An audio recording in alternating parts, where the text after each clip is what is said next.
We speak with Philip Bigg from the Tasmanian arm of the Shooters, Fishers and Farmers Party and Shooters Union Australia about the political problems facing Tasmanian shooters. We cover the ongoing fight over antiques and the refusal of the Department of Education to change its tune on letting students participate in target shooting sports. And we discuss the barefaced lie that Police Minister Felix Ellis told shooters. And welcome to another episode of Gun News Australia, brought to you by Politics Reloaded and Gun Traders Australia. And I have Philip Bigg from Tasmania with me. How you doing, Phil? Yeah, not too bad. Yourself? I'm good, thank you.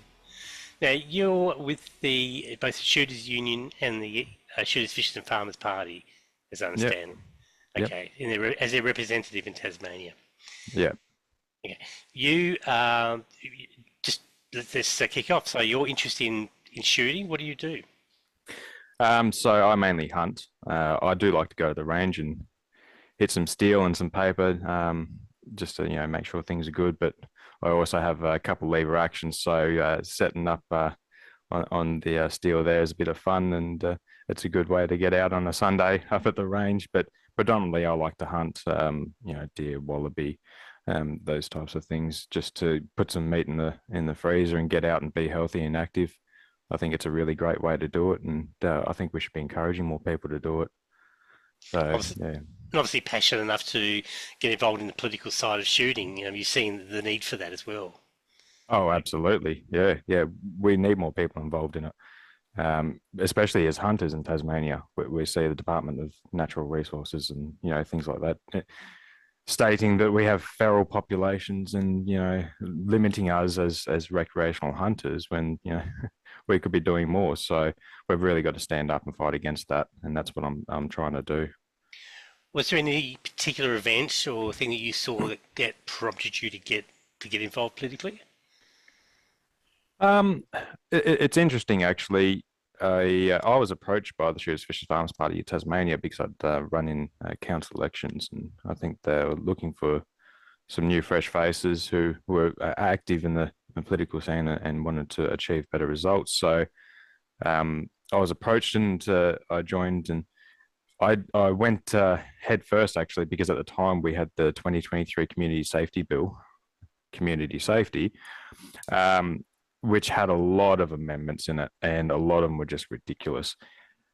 So I fought that really, really hard through lower house, upper house. I managed to get a briefing with the Legislative Council, and pretty much the only thing that changed, believe it or not, was the terminology changed from silencer to suppressor in the Act.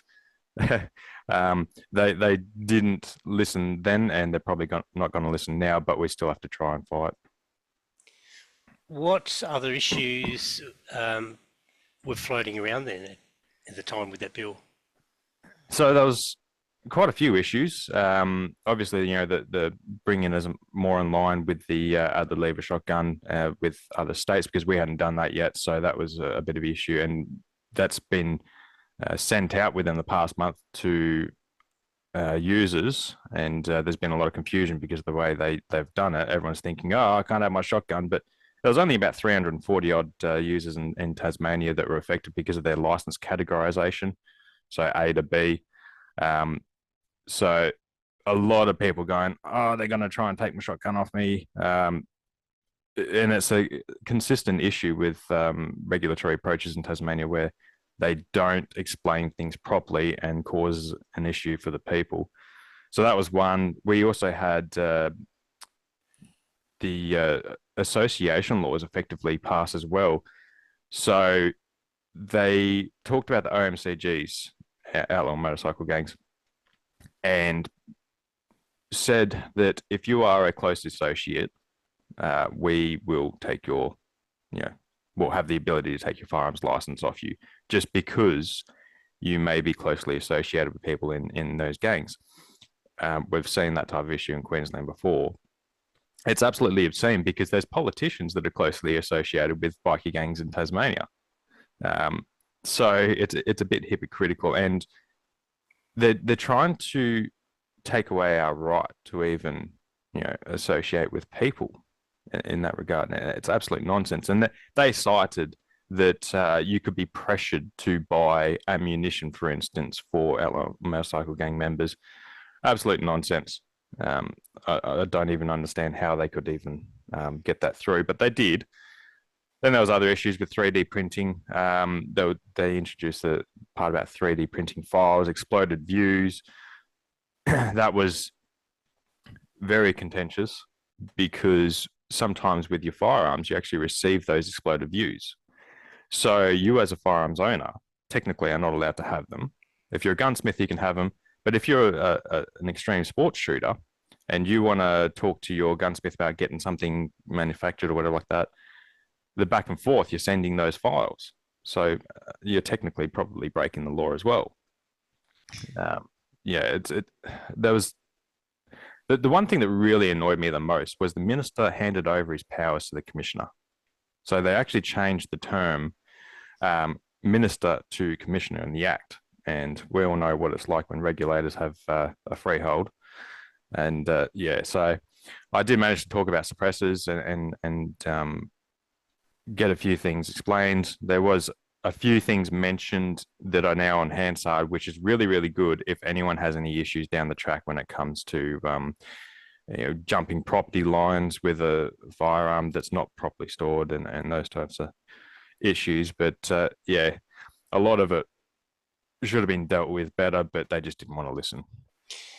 These laws that are supposedly aimed at outlaw motorcycle gangs, they exist in other states in different ways, but they pretty much do the same thing in that the media release talks about outlaw motorcycle gangs and criminals, but the legislation often doesn't. In fact, it's often deliberately left very broad and open-ended as to who it can apply to, which is dangerous.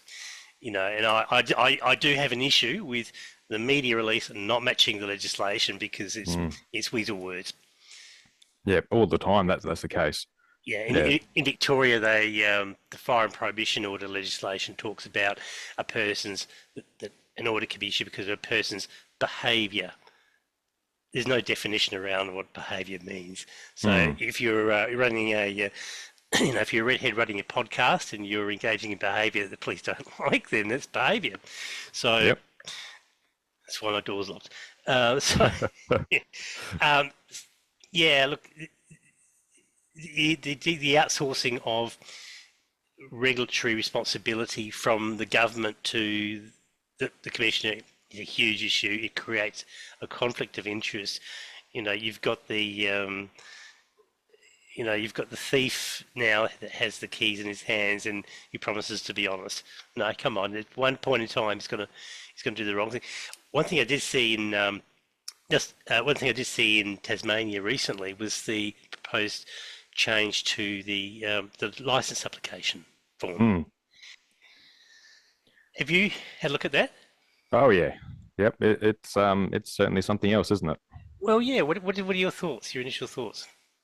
I don't know if many people have seen my media release through Shooters Union. I think it's absolutely disgusting to be asking some of these questions is going too far.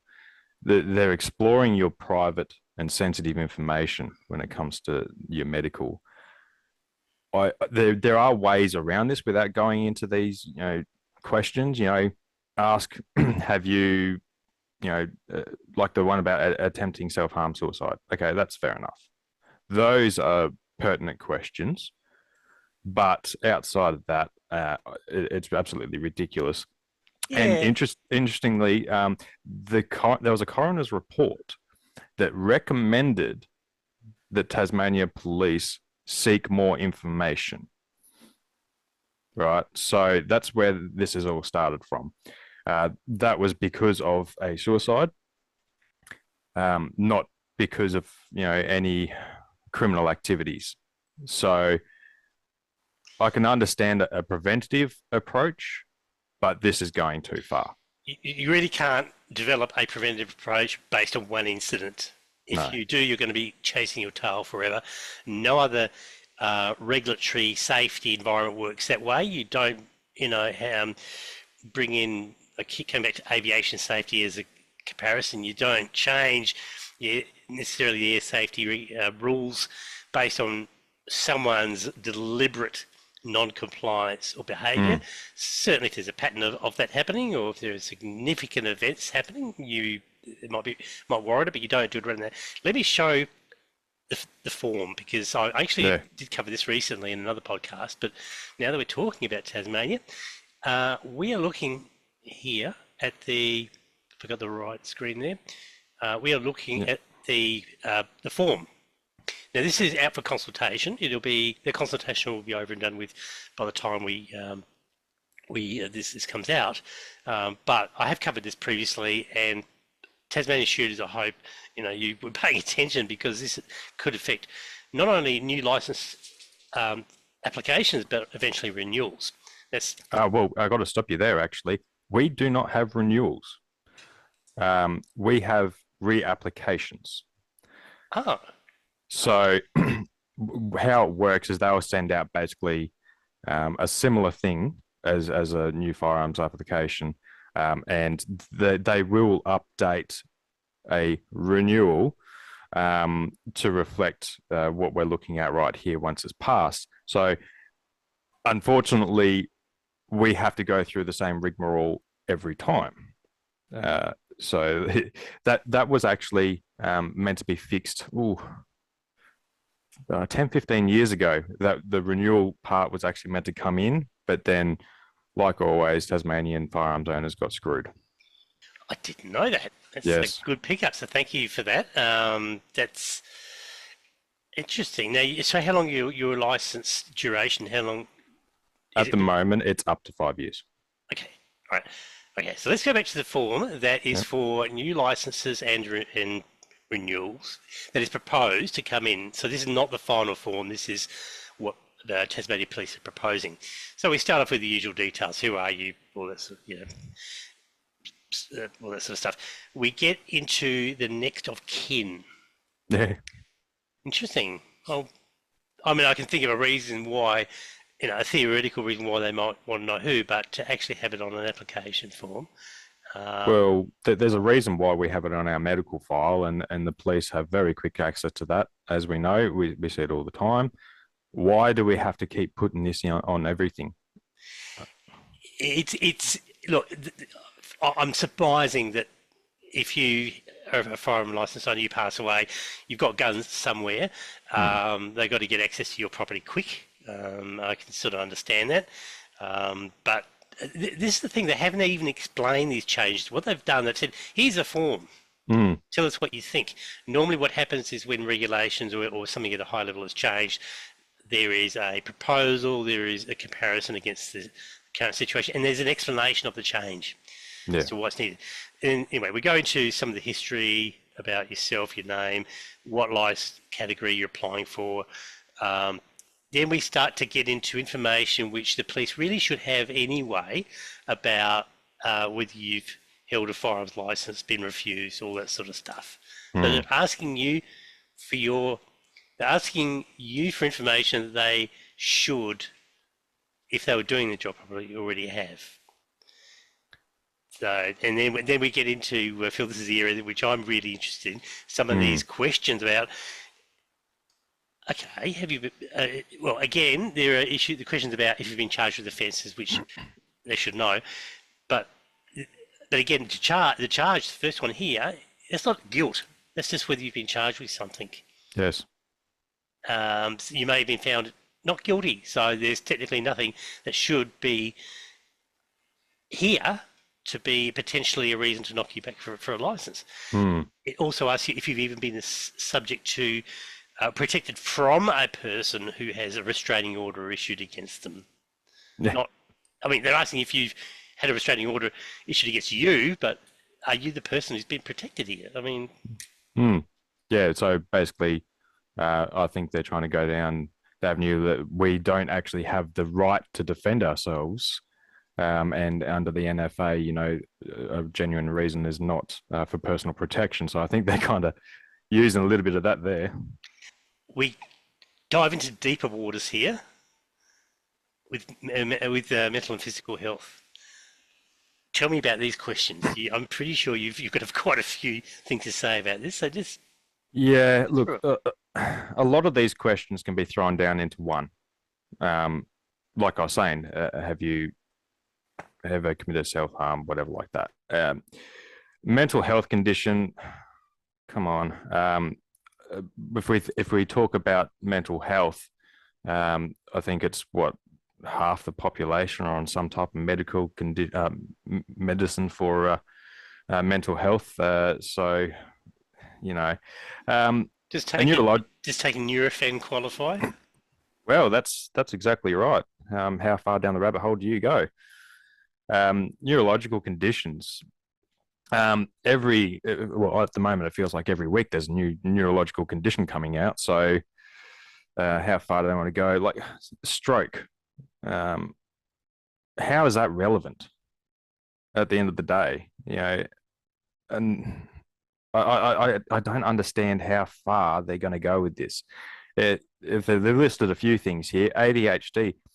Uh, if you have ADHD as a shooter, and there are plenty around, generally they're more proficient than an average shooter because they are so in depth. You know, or autism, same thing. They're going to be better shooters. Um, if you have a brain injury, well, you can either handle a firearm or you can't. That's more relevant. That comes back to the core question: are you aware of any condition?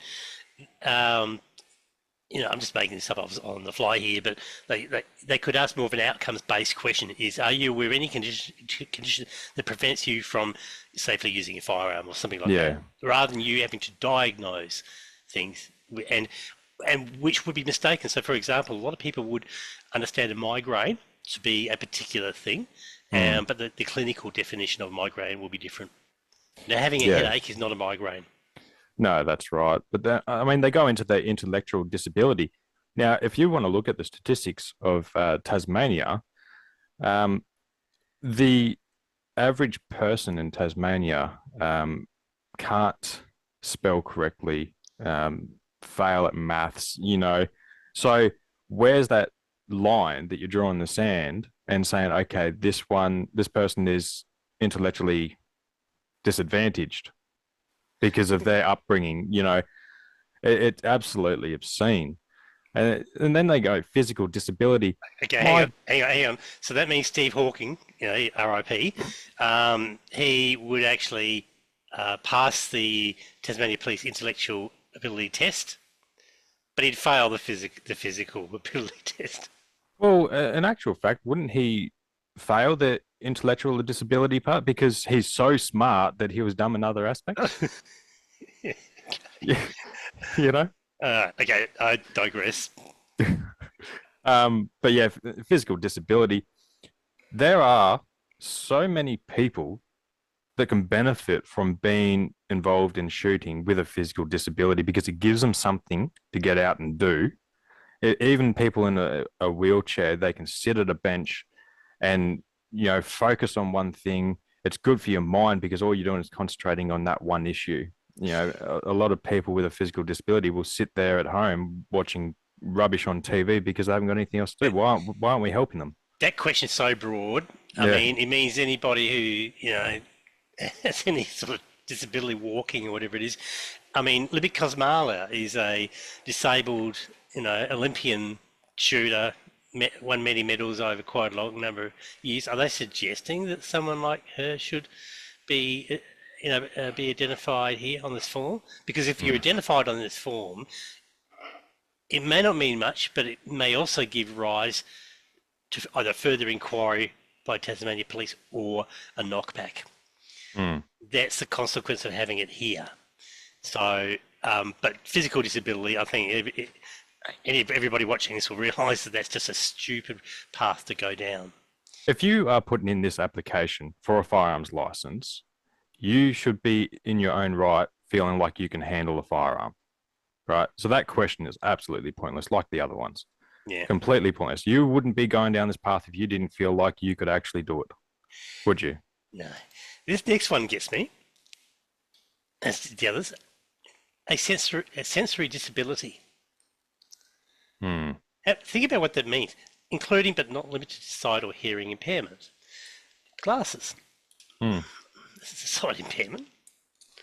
Anybody with a Yeah. hearing aid, hey, plenty of shooters have lost, you know, Yeah. Because we're not damage. allowed suppressors. That's right. That's right. Absolutely good point there. It's total hypocrisy. They're asking you to suffer from a hearing impairment. Hmm. That's what they're asking for. And by the way, they're not prepared to give you the suppressors Yes. to stop Yep. that condition from arising. Yeah. Look, I've actually talked about this before about suppressors and hunting, especially. And in reality, it is unsafe to wear hearing protection a lot of the time when you're out hunting because you need to know your spatial awareness. And so, like, I have a 300 WSM. It's very, very loud. And if I take a stump shot, that shot just goes right through you because it bounces off all the logs and trees and things around you. You get a nice ring afterwards, but if I had that suppressor, it would bring it down to a safe level, and I wouldn't have to tick that box in 10 years' time. Okay. Alcohol, drug-related problems. Well, that's Well, we should be asking all the politicians that one. that's right. Close the bar, the parliamentary bar, Yeah. and then we get to the question, which is the question they should be asking. The one question that could actually roll up all the others that you in that list there. Any other physical or mental condition that may impede your ability to exercise reasonable and responsible control over a firearm. Yep. Okay, I don't That's mind spot that. on. That's Yep. that's all you need. Yep. Then we go on to it's really just some admin things about the identification. Then they get into your genuine reason, which because it's a legal requirement to have it. So okay. Mm. And then we get into something which I think is very Western Australian-esque, and that is to identify the property or properties you're hunting on. Yeah. So this one is a bit of a grey one for a lot of people. So while you've actually got the screen there, I want to show you something. Just go to Google and type in landholder permission to shoot Tasmania. Okay. This will give you an idea. So what you talked about in the previous podcast was, saying that permission to shoot from landholder. We already have that. We have to put that in with our current applications. There we go. All right. So now we've got that up. This is what they expect you to fill out already. So it even has the property ID number, which is what's on your council rates or property notices. They want to know every little bit of it, including the size. Now, I don't know why they need to know the size when you got the property ID, but anyway. So this is what we deal with when it comes to these issues. You can have another form just basically written out, but they still want to know these things. There are other forms for farming purposes, but this is the one that anyone with a genuine reason to hunt needs to get filled out. Interestingly, though, you can go through sustainable timbers to get a permission to shoot, and you get to pick from 2 zones. If you put that in, but you don't put this in for private property, they'll go, well, we need a document for a private property for you to shoot on. That's not true. You can just use a sustainable timbers permission to shoot. They try and get you to fill out more of this information, so people need to be aware of that as well.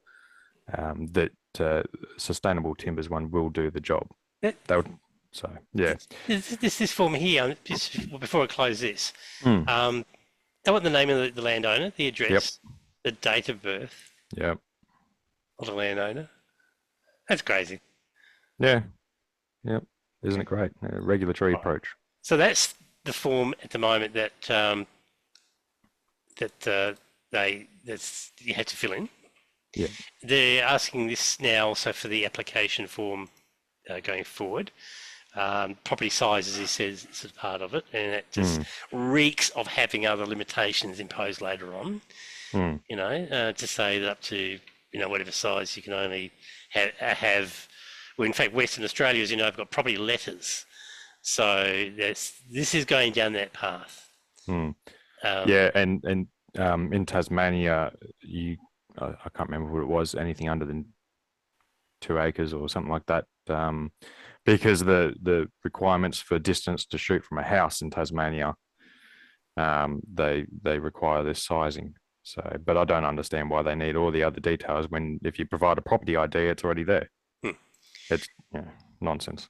Yeah. Okay. So just going through the rest of this form, it's then we're going to primary production and vermin control, things like that. Was there so there's some employment and firearm collectors provisions. Is there anything in these that you wanted to talk about?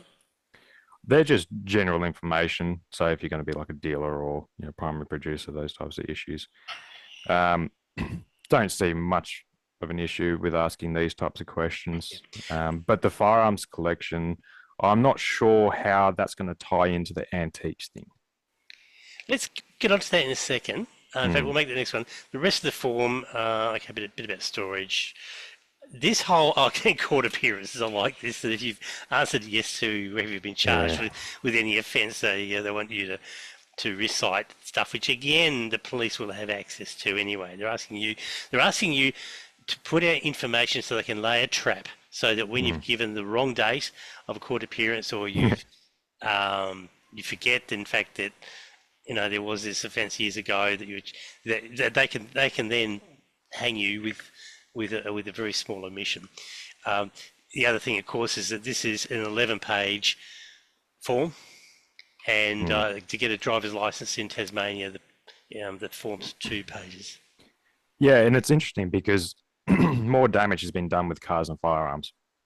I don't think there's any doubt about that. Yeah, it's absolute madness. And when I was interestingly briefing the Legislative Council about suppressors, one of the members asked me, well, what happens if, someone's shooting from a rooftop?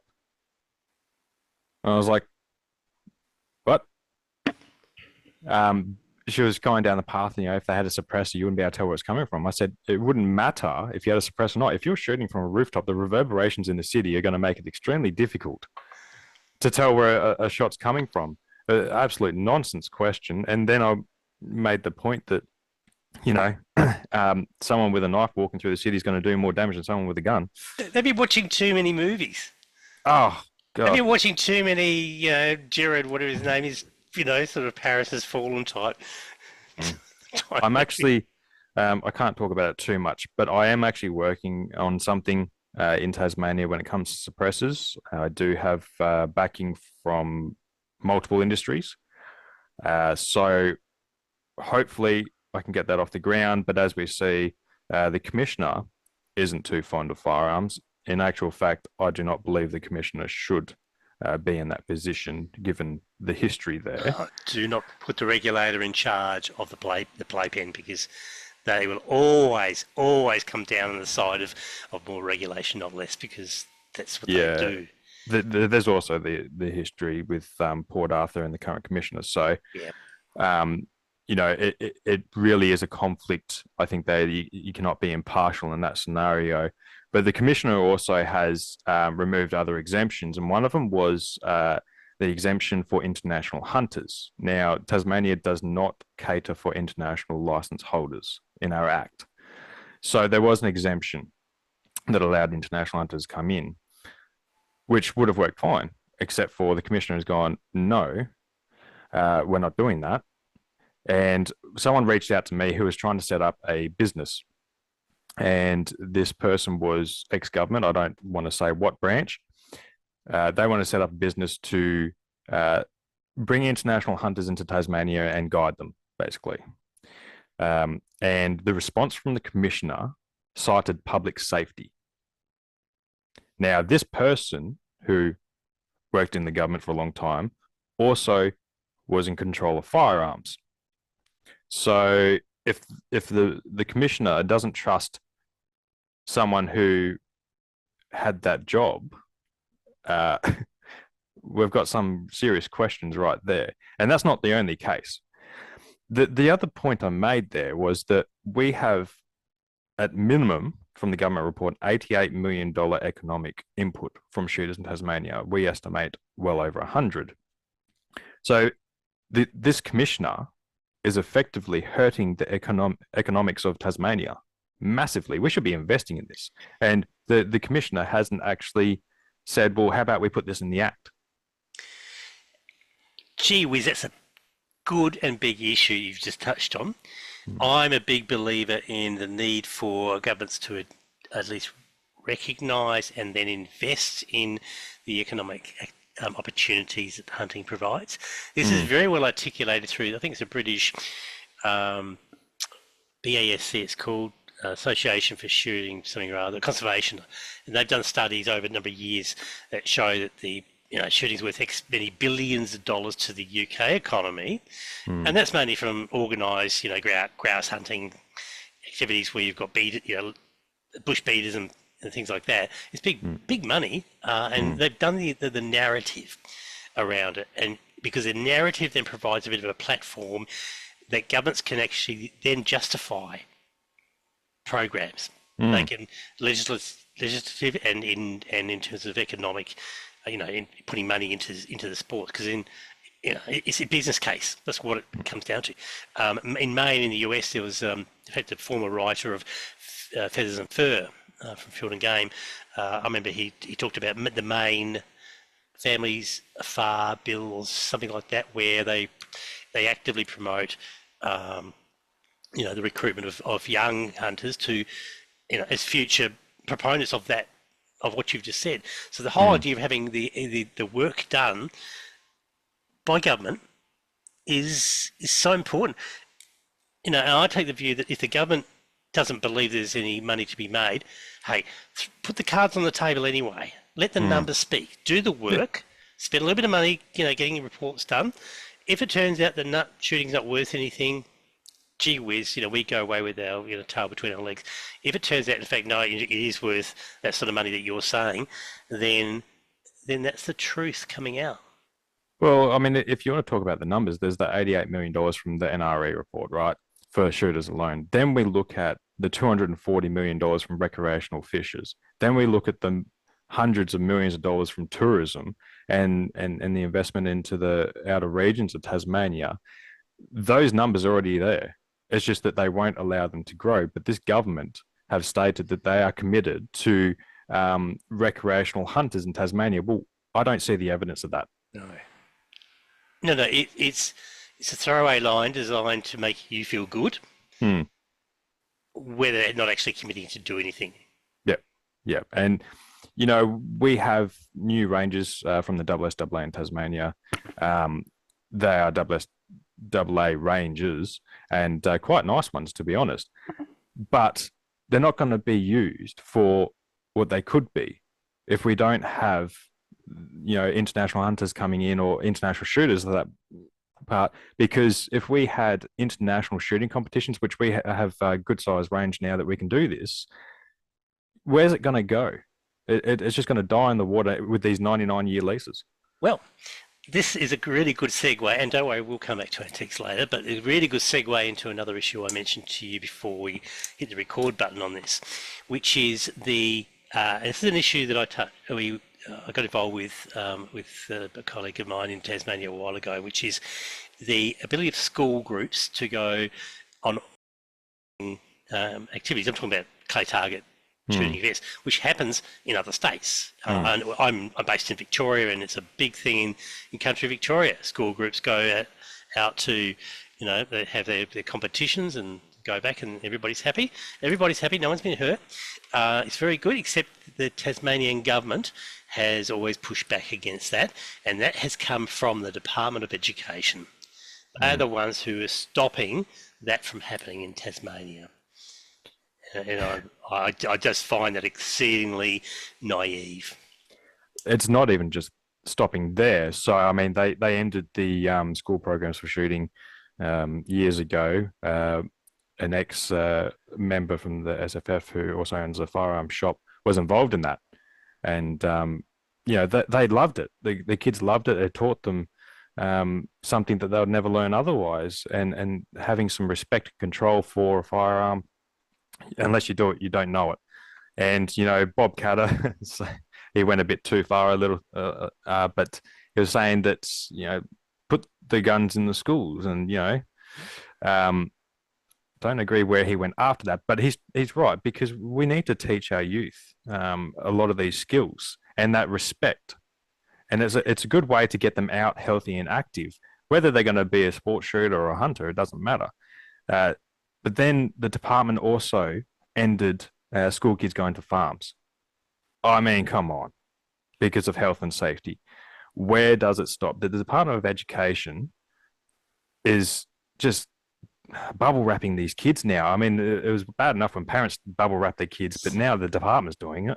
Okay, so they can't go and cut all the sheep because they might trip over the rake that someone left in the driveway. Yeah, and this hurt businesses. The little farms and things like that the kids went to. Parents would take the kids back at a later date. That's another economic contribution.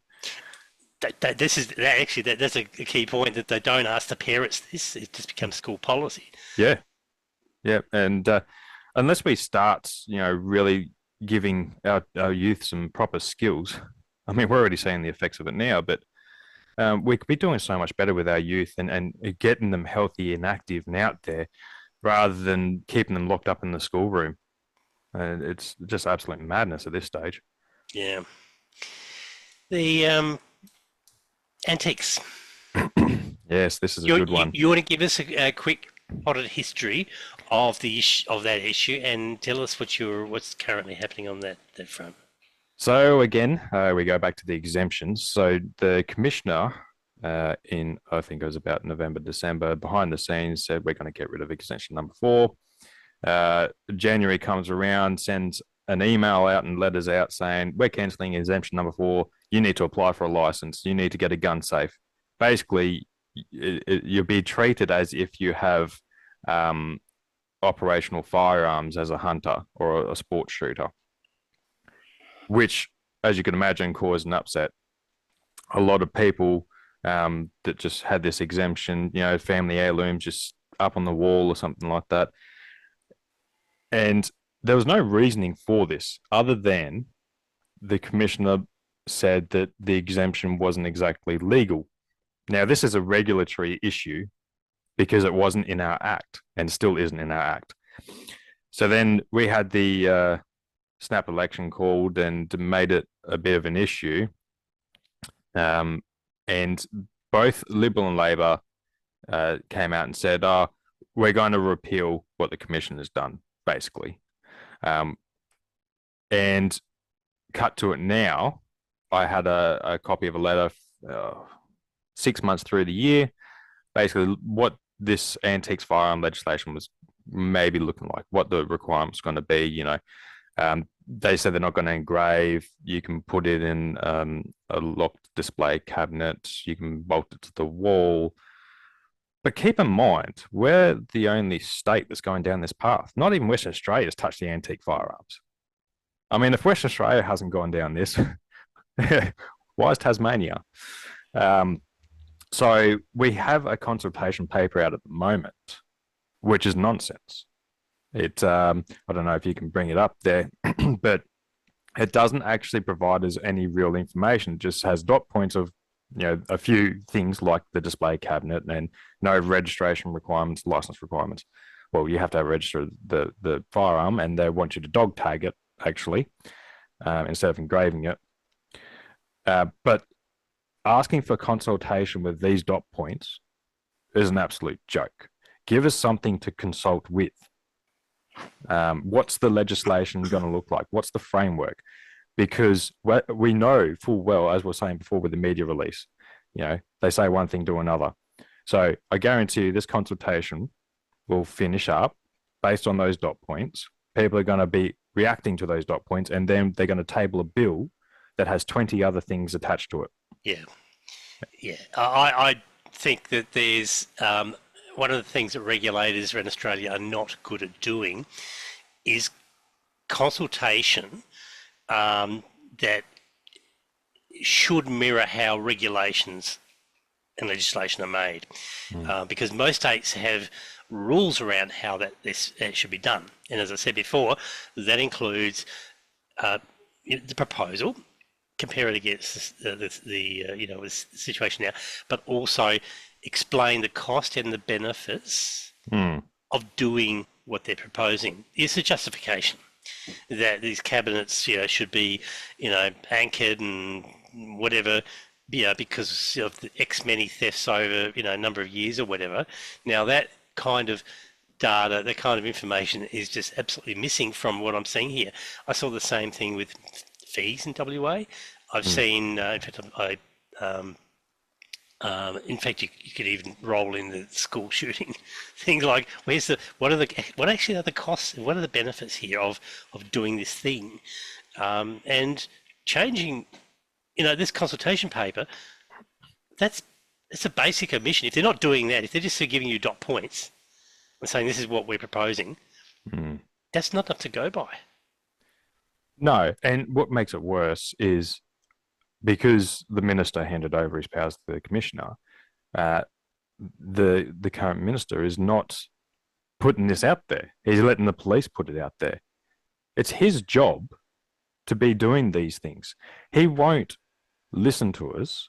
He won't engage with us. I've spoken to him once. This is Felix Ellis. Yes. He's liberal. Yes. Okay. Now, So I've tried many times to have good contact. We've spoken on the phone once, and that's it. interesting because in Tasmania, in the lower house, you've got a balance of power problem in that neither side actually holds a majority of seats. You've got quite a number. You've got Greens, you've got Independents. There's quite a number of them actually, and Jackie Lambie Network MPs. Well, there's only one of them now. Okay. So there were three. Okay, so a couple of jump ship. Um, yeah, so there's a bit of an upset there. During the election, the Liberals were attacking the Lambie Network, really heavily on a lot of issues, and they spent a lot of money doing it. They even set up a redirect page online, so if you search something with the Lambs, it went to the Liberals. A whole bunch. And I summarised back then, anyone can find this, I was saying that this is the Liberal government helping the Lambie Network. By attacking them, it gets them the votes. They came in, they signed the questionable deal with the Liberal government. Everyone was like, well, how can you sign these deals without knowing what they really are? And then months later, all of a sudden, two of the members are gone. And we also found out that there are Liberals involved in the board of the Lambie Network too. Gone as in defected. Well, they basically became independent. Oh, you're independents, okay. Yeah. And we don't really hear much from them at all. They just kind of sit there in the background. The Andrew Jenner from the Lambie Network, who I've spoken to more than Felix Ellis, believe it or not, about these antique firearm things. He's a bit limited, I think, because as we know, Lambie is anti-firearm, and which was funny because she had put up election material on a firearm shop up north. She asked to put her signs up all over it, and we found out about it and let the owners know that she was anti-firearm, and went down really quick. They should have actually accepted the invitation and taken the poster off, put it down the end of their handgun range, indoor handgun range, I won't say anything more, but otherwise I'll make a knock on the door, but you know where I'm going with that. Okay, so what it means, though, is in the Tasmanian lower house, the government can't use the excuse of, gee whiz, we would like to help you, but we can't because, golly gosh, we've got these people on the other side of the aisle who are going to prevent us from actually being able to do anything for you. Blame them. No, they're not even playing that card. Ellis is just simply avoiding you. Oh, and it's not just me; it's industry. I can't really talk about who, but big players have had issues with even getting contact. So they have no excuse to not talk to us. And we could really get some good things happening because it wasn't that long ago that during an election, I think it was the 2018 election, the day before polling, it was released to the media that the Liberals are going to be passing legislation to allow suppressors.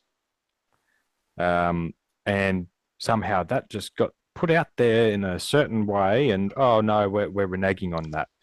Totally screwed over all the deals they made with Tas Farmers and SSAA. And this is where we are now. They've gone backwards instead of where they were then. What you've just done is unpicked this bit of a scab here because Felix Ellis, I'm going to show you a media release that came out this year, pre-election, and I really don't like going down the path of saying that don't believe politicians and all that. But here's one you can't believe. Now here's Ellis going in for bat for antique owners in February, pre-election, and well, this was basically election time. It was when it was called. Yeah, it was, and here he is down the highlighted sentence, and I'll read that because this is also an audio podcast. This is Ellis saying at the bottom of his media release, an important part of our 2030 strong plan for Tasmania's future is to support law-abiding firearm owners and keep Tasmanians safe from firearms crime, and we believe that this change strikes a balance, the change being about antiques. But the overall guiding policy is to support law-abiding firearm owners. And here we've got Ellis. Okay, he's got his job back. He's running away. He's avoiding his issue. He has lied, openly lied. And as I said, I normally don't like to call it out because it's usually people just reading between the lines and, just been reading things into, I'll give the benefit of the doubt, even though it's probably not deserved, but that's an outright lie. Yeah. Yep. And I see from me being the secretary of the Shooters Fishers Farmers Party, being quite openly public online, I call a lot of things out, and I will attack other politicians. But as we know, politics in the public versus behind the scenes is completely different. And Felix Ellis knows he can come and talk to me. He can come and talk to anyone, but he fails to do so. I don't understand why. Is it just la la la la? I can't hear you. This podcast will be going to him. You might get a phone call.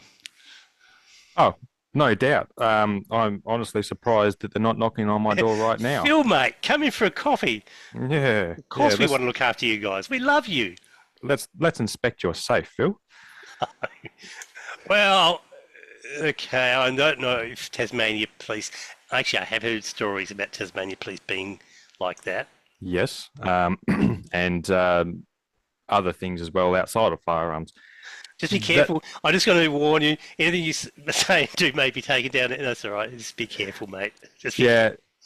Look, the firearms are pretty good. Like I speak to someone in Tas Firearms, and they just want to get things done the right way, and they're not the issue, as we know. This is the regulatory issue. The Tasmanian police officers, they're just following their duty lines, So you can't attack them. Obviously, people have had problems in the past, but generally that comes down to egos and attitude. But when we're looking at the minister, he has an obligation to, follow through on these things, talk to people, but he's not doing that.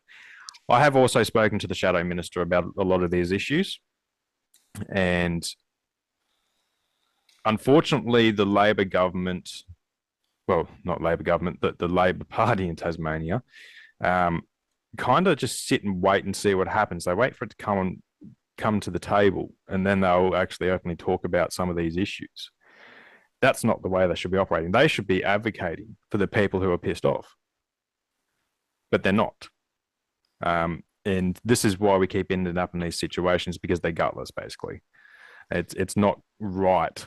We need people to represent the community, law-abiding firearms community, but they won't do it. The weakness that I'm seeing in Tasmania in the major parties is unpalpable. Yeah. Just a couple of final things here. Tasmania went to the polls early this year, in 2024, which probably this might be coming out for some people in 25, but that came out a year earlier than was scheduled. So the next election is 2028. Are we going to see your name in lights? Well, I think you're going to see my name before then. I will advocate for many issues, whether it be firearms owners, fishers, tourism, health. There are so many issues we need brought to the center of attention. And a tool I will be using are elections. Um, I may not necessarily have a good chance. To be quite honest, I don't care. If I can have an election happening and I can bring these issues up and something gets done about it by whoever is elected, then that's a win to me. I've seen that happen already. I ran in the Legislative Council election in May for Prosser. To the shock of many, I was third in primaries. A lot of people didn't expect that. Unfortunately, the distribution of preferences is what made me come undone, because if it went slightly the other way, we'd have a have a different podcast happening here. So I'll be involved in as many elections as I can. Whether or not I'll be a candidate, it depends on where it is and what's happening there. But I will be around for it, and I'll be advocating as much as possible. That's actually, no, it's a very well put, sort of view there, and I really appreciate your efforts, and wish more shooters would do that. In fact, that's probably something that's worth touching on, that we have a lot of shooters in our community. Very few of them actually end up getting their name on a ballot paper. We need all hands on deck. Yeah, absolutely. And it doesn't take much to put your hand up and help, because the biggest disappointments are when like certain petitions come up. We look at New South Wales for an example about the national parks. There are God knows how many national park shooters that already pay for the right to be there, who didn't click a link to advocate for themselves. So it's really disappointing, that aspect, that they're probably more too scared to have the name on a petition because they feel like they might be attacked over it, or they might get a knock on the door and be harassed, and that is so not the case. And also, do not believe the movies when you feel that the information tentacles are just so broad that the movie cop types your name in the computer and they know your entire history. It's not like that. And as you said, shooters don't have to feel that fear. I think, and I hadn't planned to have this as part of this episode, but I'm going to put it in, and that is that Tasmanian shooters, they need to get behind you. Now, you're with the Shooters, Fishers and Farmers Party, so go fire the SFFP. We'll cover, the next Tasmanian election as well, and that's a long time off. But in the meantime, you need numbers. You need people to keep your party registered. You're going to need the membership fees, their donations to pay for the call flutes and the advertising. And my other, I guess, thing that I'll say to Tasmanian shooters, and this is going to be a message I'm going to push forward, is our gun laws, if you think they're okay, they're not okay. Okay, don't believe they're okay. It's not okay, as I said before, that Western Australia police go door to door. It's not okay that you've got this thing about antiques, which really should be a non-issue, but they've made it an issue. And it's not okay to have a police minister who's just going to openly lie about looking after shooters. No. So the way so it's not okay just to sit there and think, oh, it's all okay, because it's not okay. They need to get behind you. Yeah, look, because in Tasmania, the SFF are the only ones advocating for firearms owners at the moment. It doesn't matter if you agree with everything we say, right? If you don't agree with it, say it. That's fine. Don't come out and attack us over it. Say your 2 cents, and we might change. We need people to be positive and work with each other. We're never going to get anywhere if we have a constant negativity in the sphere of our politics in Tasmania. It's not beneficial to anyone.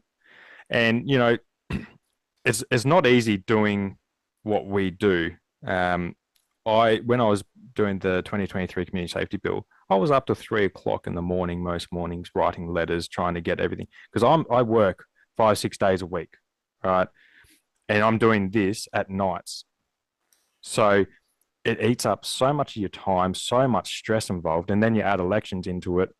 Um, the price of election was $7,000 of money that I never got back um, for coming third in the primaries, but I did get some issues out there, and to me that was worth it. But I don't have a lot of money, and as I've said on a X tweet, I've been advised if I want to run in the Senate, I need $150,000 to even get close. Okay, all I've done is said I've got 1,000.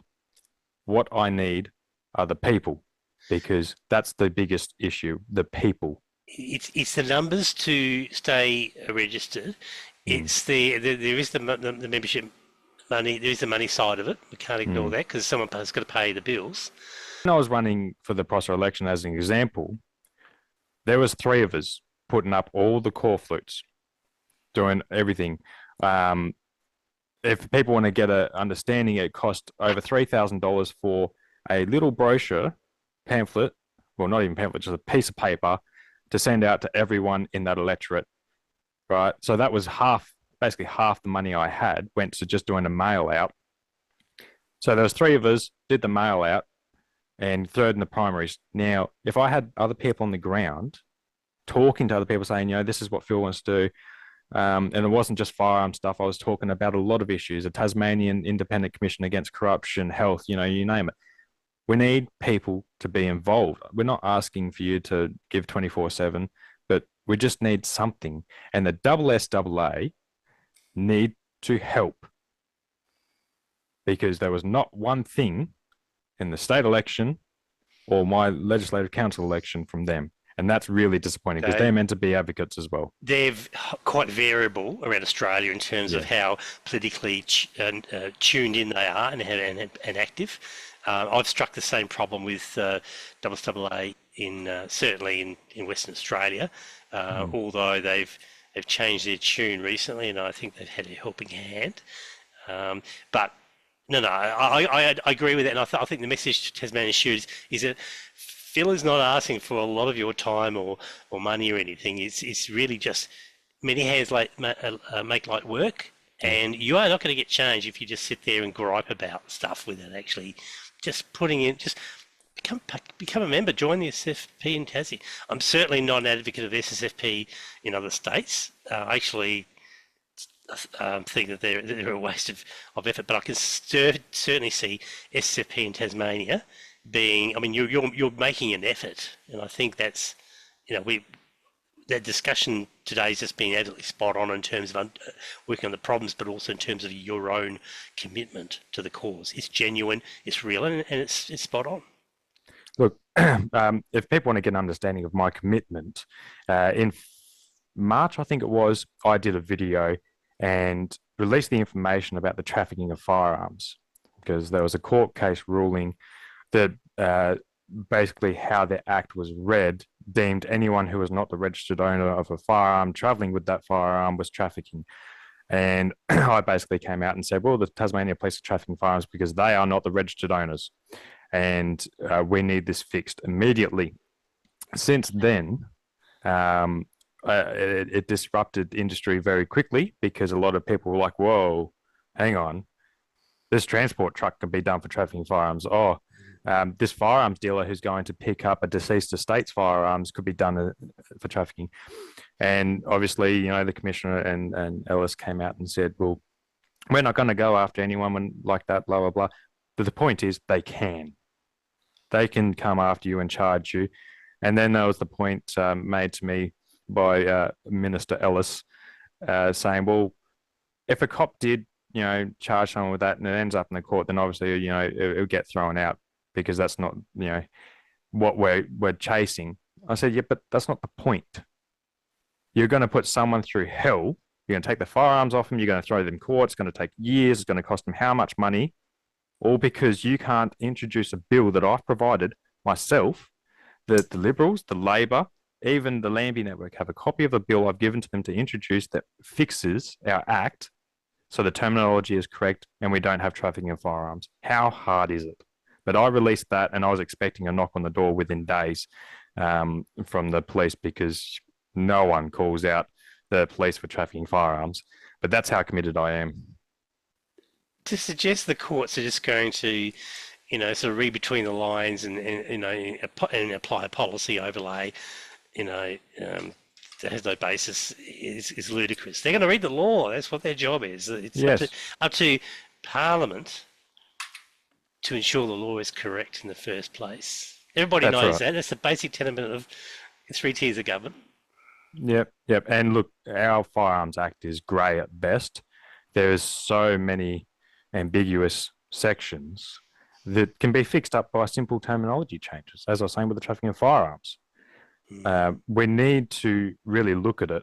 But the issue is, as it sits right now, we cannot open up the Act because we don't know where everyone's going to sit. And it could turn into Western Australia very, very quickly. So until we get people to actually talk to each other, we're never going to get anywhere. If you go down the Western Australian path, we're going to disown you. Oh, mate, I think I'd be like, who is it? Robert De Niro. Oh, yeah.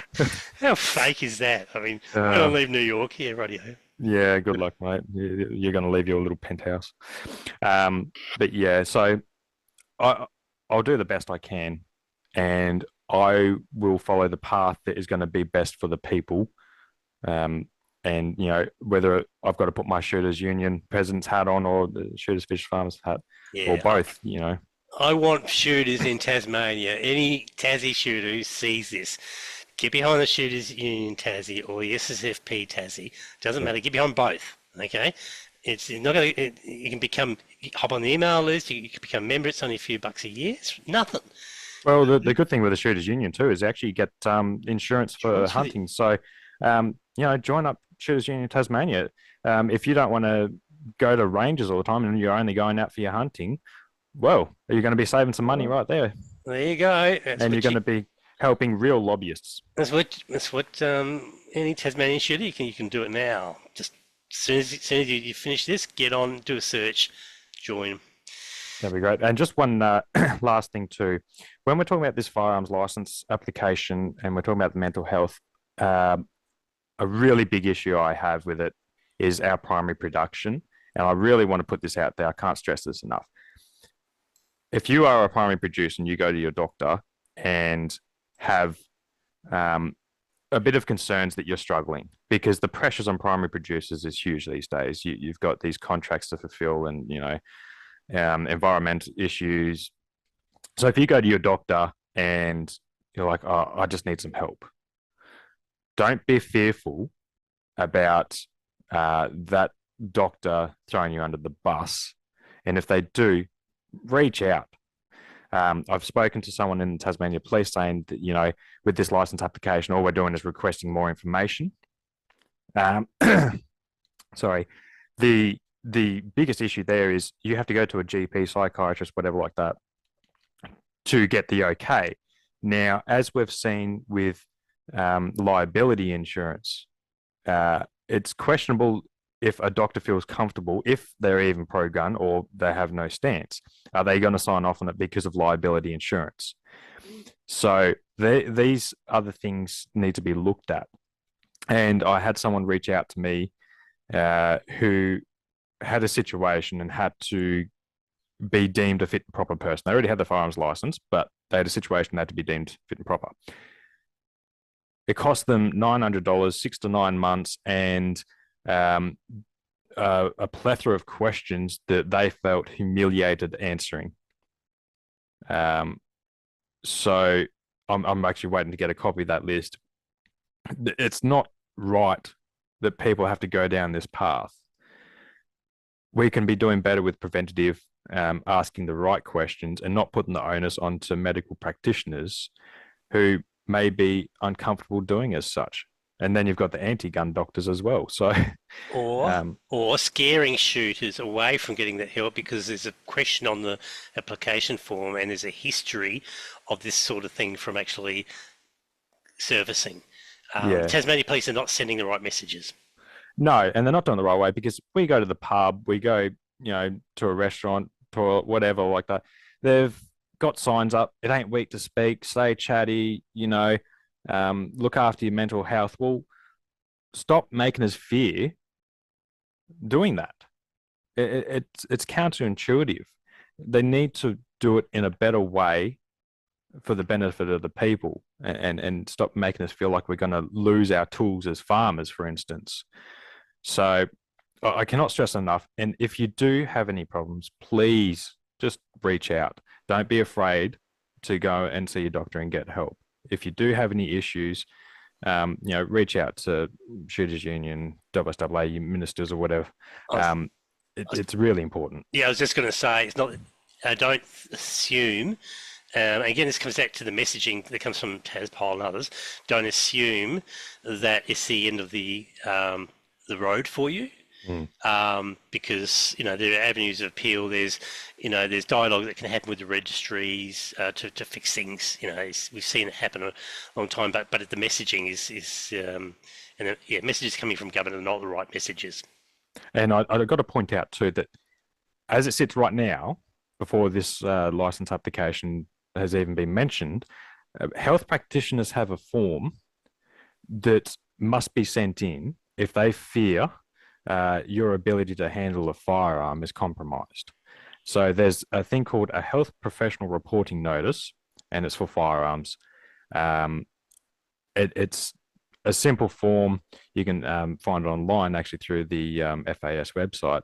And they basically tick a part here that says possession or use of a firearm will be unsafe because of a patient-client mental health, because of a patient's client physical condition, or a threat to public safety. So these provisions already exist in the medical field, right? So do we really need to go down this path if doctors are obliged to report these things already?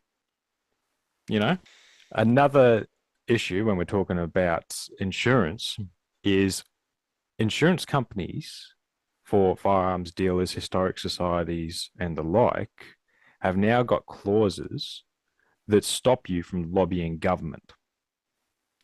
Now, that's a questionable thing. Your insurance should not be holding you over the table saying you can't advocate for yourself. It's wrong and it needs to stop.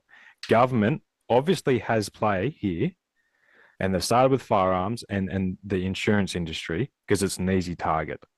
Say, okay, well, let's put a stranglehold on firearms by limiting their abilities via private companies. And we've seen that before. Yeah. We've seen it with COVID, making the businesses and companies impose the restrictions rather than government.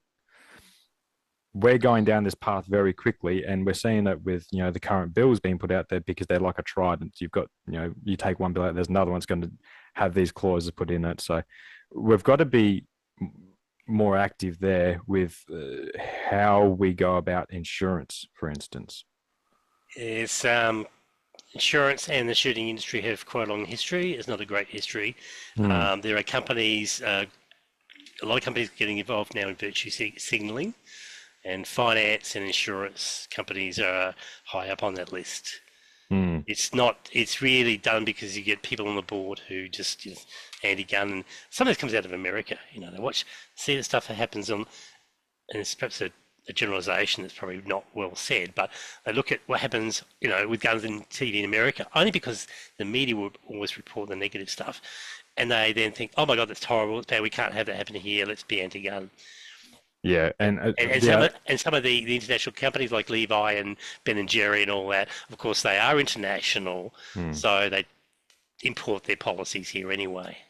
And more often than not, the people sitting on these boards have government ties in Australia. So, I know of an ex-elected official who, after losing their seats, tried to get jobs, and everything was fine until it came to a board meeting of which there were people linked with the government that are on those boards, and this person could not get a job in Tasmania, so they've had to leave.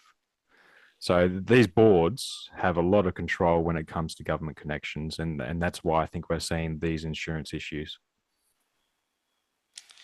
Yeah, which I think might be something I have to give some thought to covering, I think, in more detail soon. Okay. Okay, Phil Bigg from the SFFP and Shooters Union in Tasmania. Thank you for your time. It's been absolutely fascinating and enjoyable speaking to you. So thank you so much for that. No, thank you for having me on. It's good to be able to get these issues out there, and yeah, a lot of the things I say, they are my views and opinions. Obviously, I have to put that out there. And if someone has any issues with anything, well, please reach out. I don't think there's anything that's controversial in what you said. It's actually, so you've really summarised, I think, a lot of the factual stuff. So, no, I think you'll find there's widespread agreement on what you've said today. Well, I look forward to some feedback from people. You'll get it.